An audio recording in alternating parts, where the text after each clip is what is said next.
Hi there. My name is Bryce Rankins, and you're listening to episode 1 of Sneaky Geek. What?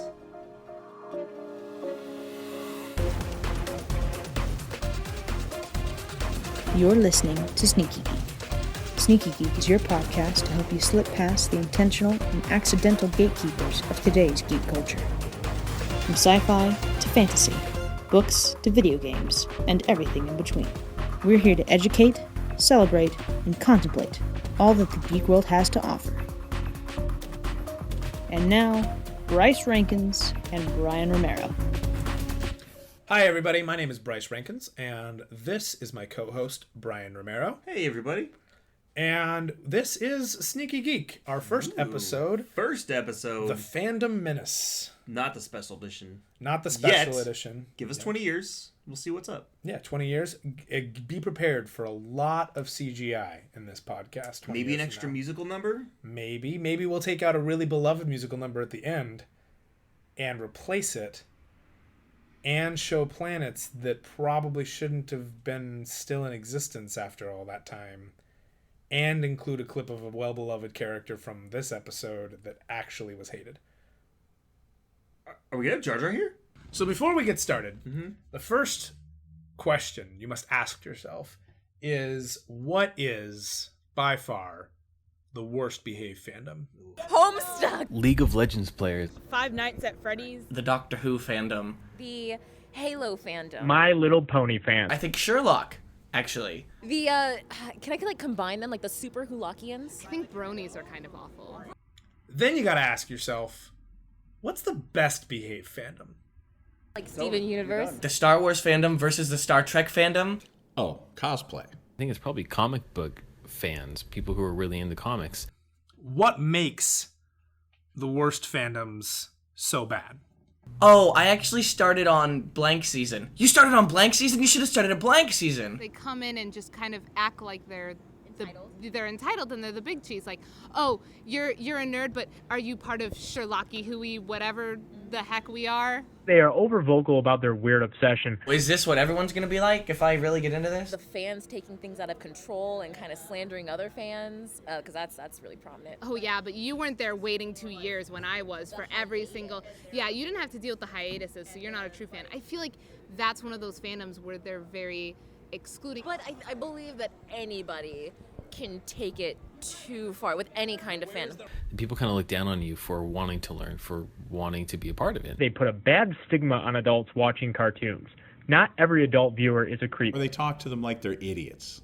And I've been told that I am a terrible fan and a disgrace to the community because I haven't seen the extended versions. The people who buy into the idea that here are these images, here are these artists who are basically performing monkeys. It pushes you away from the thing that you're enjoying. What makes all the best fandoms so great? The passion that goes into it, regardless of the skill level. I don't care about that. I give no fucks about your skill level. If you care enough to make the effort to create a costume of your favorite superhero, anime character, Game of Thrones character, whatever, and put yourself out there like that, good for you. Yeah. You're awesome. Keep being awesome. From what I've seen, and from what I've met, actually getting to meet other fandom people, people are so welcoming. They obviously go head to head all the time, but I from what I've seen, it's very respectful. It's very pokes and jabs, never really meaning anything. If I've ever expressed any kind of interest, you almost can't get them to stop talking to you about it because they get so excited about this medium, about this form of storytelling that they're passionate about. It's really cool because it's such a welcoming community. And be like, you know what, I love your cosplay, let me get a picture of you, and things like that. Even if the cosplay is not that great, you know that someone put a whole bunch of time and effort into it, so it's you know what, nice. So, common trend here that you might have noticed.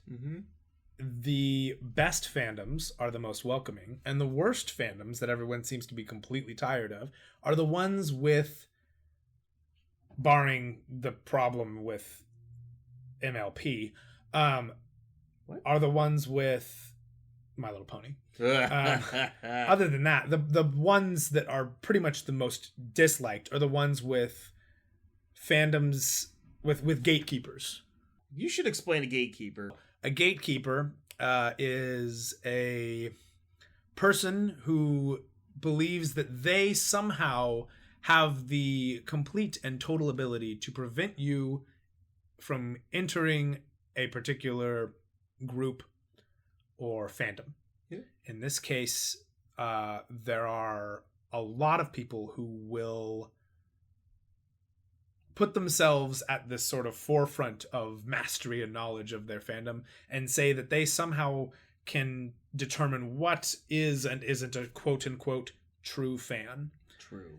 And sometimes these people do it intentionally. Sometimes there's unintentional gatekeeping, and that's the sort of thing where they're just a little too intense and they're kind of blocking you from getting in because you're a little intimidated. Yeah, intimidating's good. Yeah, you're just like, I'm kind of interested, but I'm a little bit unsure. Like, oh no, you have to see this, this, and this, but start with here, and you have to go to this one first, but skip this season, and you're just like, whoa, you know, I'm gonna go over here now. Yeah, and I'm gonna rewatch Scrubs for the 20th. What was your first example? Like, what one was probably the first major instance where you were like, I want to get into this, but now I don't because of the people who like it? Anime in general. Because same kind of thing. You have to start with this anime, but don't watch this anime because real anime people don't watch that show, and that's pretty much it right there. Yeah. I had a good experience with people like that in high school. I had just seen Akira or Akira, depending on how you want to pronounce it. It's actually Akira.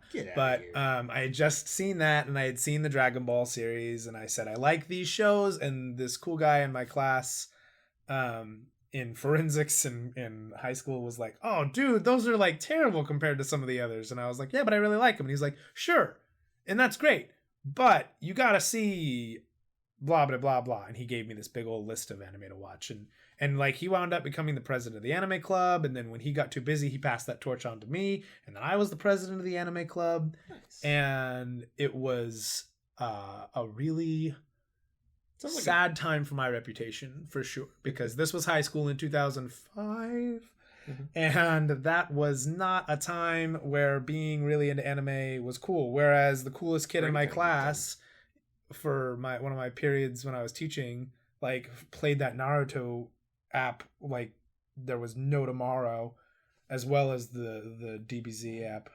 Times have changed. Times have changed. But the thing is back in the day, the big problem was you felt like you were being barred from entry to your various geekdoms by outsiders. They were like, you can't like that. You know, you're too old for that.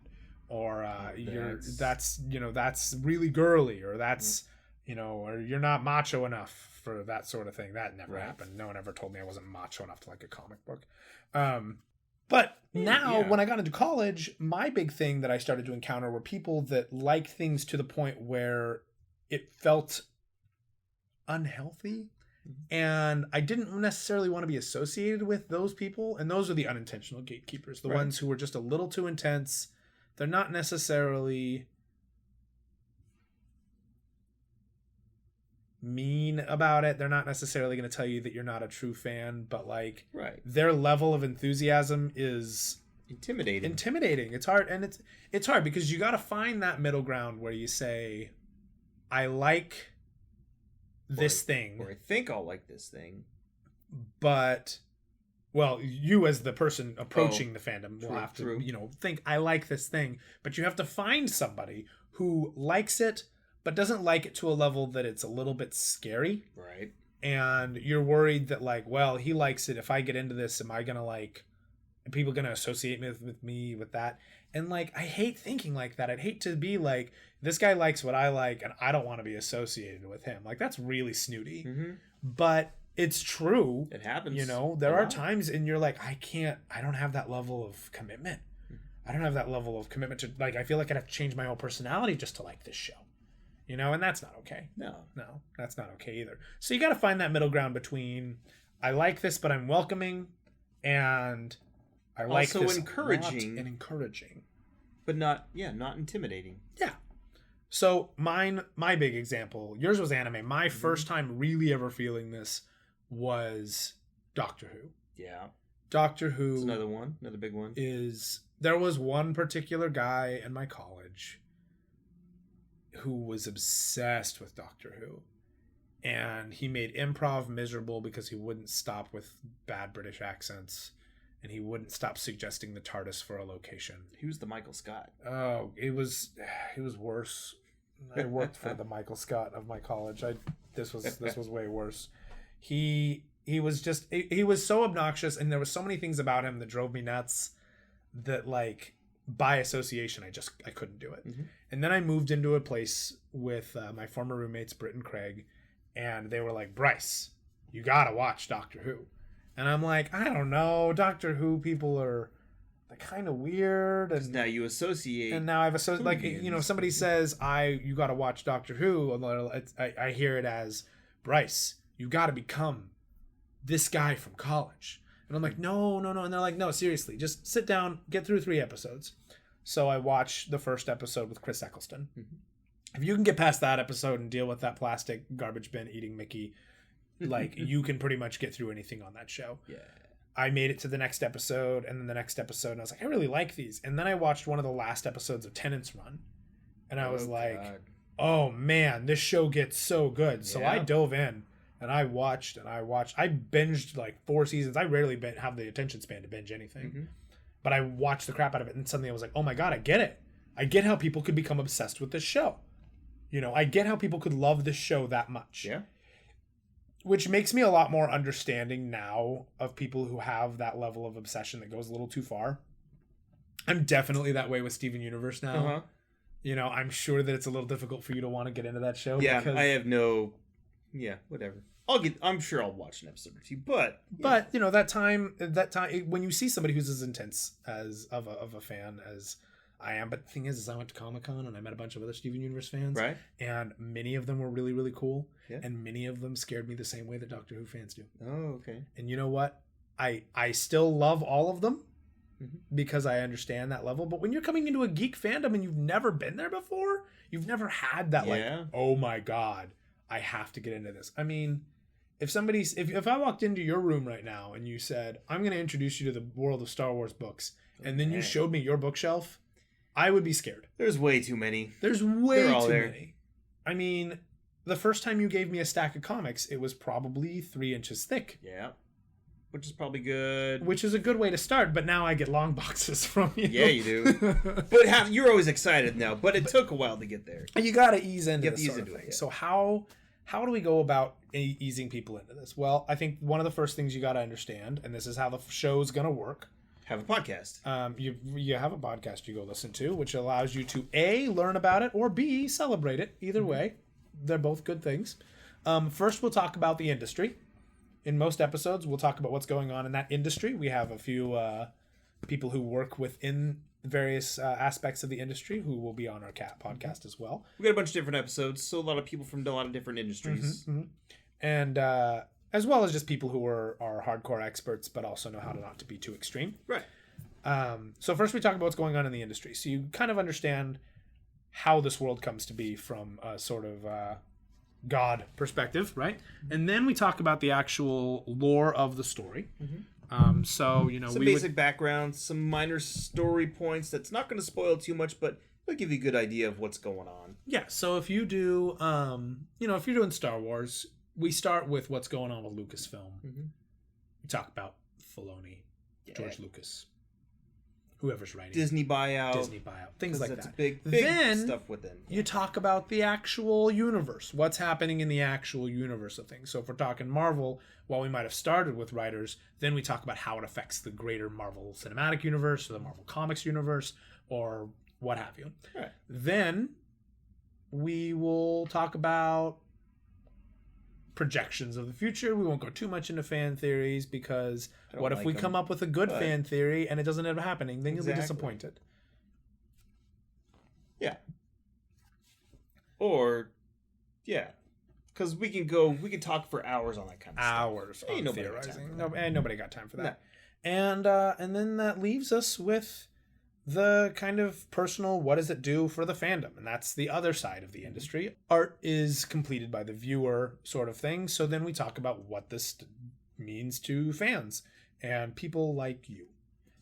And that's kind of the format of the podcast. I mean, I mean, there's not much else to really talk about. You got kind of everything you need to know. Right. Quick history lesson. This podcast has kind of been in the making for about 5 years now. Give or take. It started out as a potential YouTube show with a contract with a large corporation, and then it turned itself into a floating, enigmatic piece of work that I could do nothing with because of contracts waiting to be dead. And then after certain divisions of large companies got shut down, the rights were brought back to me, and then we turned it into a podcast. Brian's coming here with his prior podcasting experience. I'm here with my one-time experience podcasting with Bryan and my small and tiny and hopefully growing voice acting career. And that leaves us with this. This is what you got. This is what you get. If you think you can deal with this on a long drive for approximately 45 minutes to an hour and 15 minutes every other week, then this is the podcast for you. We usually have other guests too, not just us. It won't just be us. We'll have other people. In fact, episode 2 has our dear friend Stephanie Touch. And this episode's got several people who've been asked to be on the show in the future as well. So special shout out to Clay, who is on the other side of the room right now watching us record like a creep. Yep. Say hey, Clay. I'm sleeping. I'm just listening and enjoying. Which is exactly what you should be doing. Which is the point of a podcast. Unless you're driving. Don't sleep while you drive. Don't sleep and drive. Don't sleep. God. How many times have we told you? How many times? Wake up. Wake up. Like, I know, we're not that boring. And if we're putting you to sleep, then let us know on Twitter. You can find me on Twitter at Bryce Rankins. You can also find me on Instagram in the same name. That's BRYCERANKINS. And Bryan, where can we find you? I'm on the Twitters at Shield Agent BROM. It's kind of a long one, but it's there. That's SHIELD. You gotta sing it though. LDAGENT Shield Agent BROM. Oh. Ding. I hope I spelled shield wrong. I before E. I hope I spelled shield right, rather. I hope I didn't. Enough.